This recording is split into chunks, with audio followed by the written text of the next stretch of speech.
Oriental college Faisalabad की तरफ से तलबा के लिए कल्चरल फेस्टिवल का इनेकाद किया गया। निजी कॉलेजेस एसोसिएशन के general secretary Qasim Buttar, principal oriental school Habib Buttar, Habib Gujjar, Tauqeer Ahmad, असातिज़ा और तलबा की बड़ी तादाद ने शिरकत की।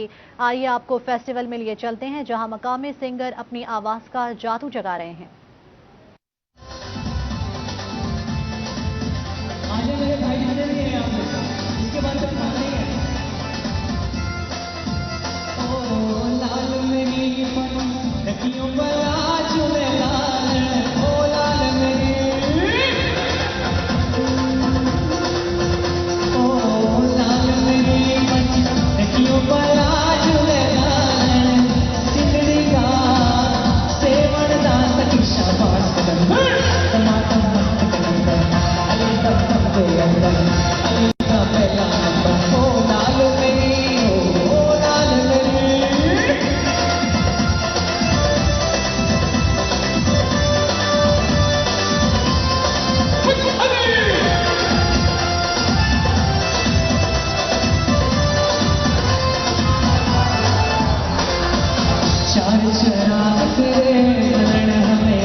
तो ओवरटेक्सिंग में